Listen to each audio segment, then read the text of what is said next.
folks. Welcome to Think Horseman. Clarice and Dylan here with 3 Irons Horse and Cattle Co. Today's episode is about using the flag. So Dylan's going to tell you a little bit about why we use the flag and how we use it.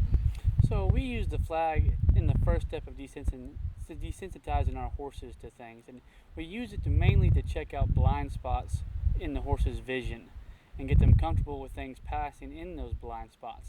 Not just in a standstill situation, but also with them moving, as you'll see in the video clip, so that later on we can use it as a tool to flag colts and help people with lessons and things like that. So in the clip you'll see Clarice working with a horse that obviously knows the flag very well, and he's good with everything. It's kind of the end result that we'd like for most people's horses to be like. So check out the video and hope you enjoy it. Like Dylan said, we're going to use the flag to move in and out of the horse's blind spots. A horse has got a blind spot right under its chin there, so I worked that one first. And then sometimes you put the flag right up to their shoulder, and they might want to strike at it. Eugene wanted to, the horse's name is Eugene, he wanted to move off there, so I just set him back.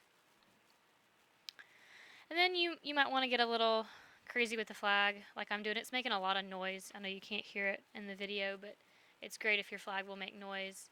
I'll brush it up against the saddle, brush it up against the horse at the standstill. I'm hitting the saddle now, so it's actually making like a knocking noise, because that's where I'm going to be sitting. And this horse here, he wears a lot of hats. A lot of kids ride him, beginners ride him, things like that. So they do some things that maybe I wouldn't do. Sometimes they'll like crinkle water bottles on top of him and things like that. So I wanted to make sure he was really good about all this. So I'm just moving to the other side, doing all these things on the other side. You want to kind of make sure you get all the blind spots. They have a blind spot there, right behind where you're sitting, right behind them. So you want to make sure they're good with that. Again, coming up from the ground like that will sometimes be a booger for them.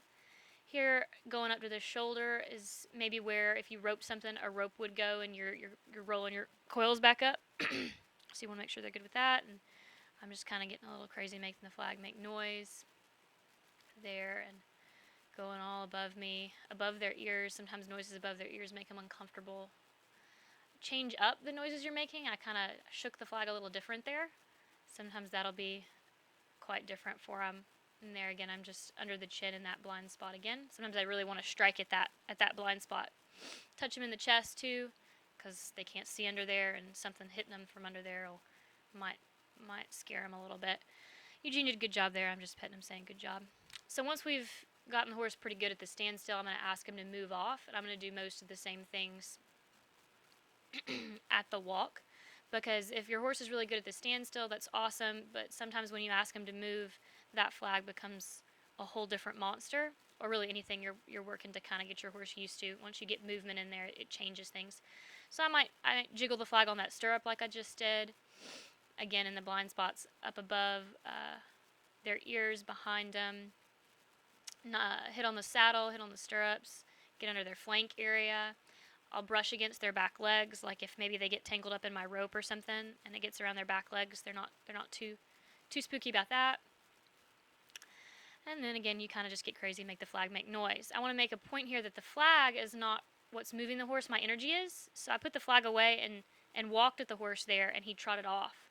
So I'm not necessarily using the flag to drive the horse. I'm using my body to drive the horse, but the flag is there for a backup.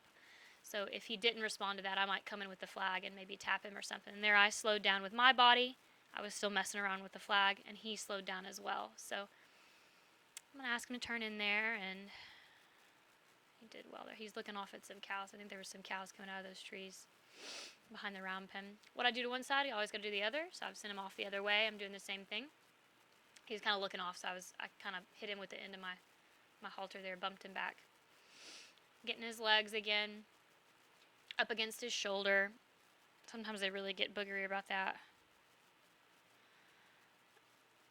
Behind him in that blind spot there, sometimes they want to shoot off there. He thinks I want him to trot. I said, no, I don't want to. I just kind of bump him back down. And then I think I'm going to ask him to trot here with my body. So I walk at him, speed up a little bit, and he speeds up with me. And again, I'm going to slow down there, and he will slow down as well. So your flag is there to drive, but the horse should be listening to your body. He kind of came a little close, so I just backed him off of me there. So this horse, we use this horse to flag colts around. If we get a colt that's kind of sticky in the arena, the first couple of rides, I'll hop on him and flag Dylan around on the colt. So you want to get on your horse and make sure he's good at the standstill again. And this horse is really good about all this. He's seen this a lot. And once you're good there, and I brush it up against the ground because sometimes you might let your flag brush up against the ground or drag, and it makes a little funny noise when it hits the sand. And sometimes they'll make them jump there. And you walk around, you do the same thing, getting all their blind spots, moving in and out, make sure they're good about it, shake it around. And then I asked him to trot, so you should be able to, once you're pretty good at the walk, I'd go ahead and try to go up a gate. And I can walk, trot, and lope this horse around, getting real crazy with the flag, and he's not real bothered about it. That's kind of the end goal, what you want.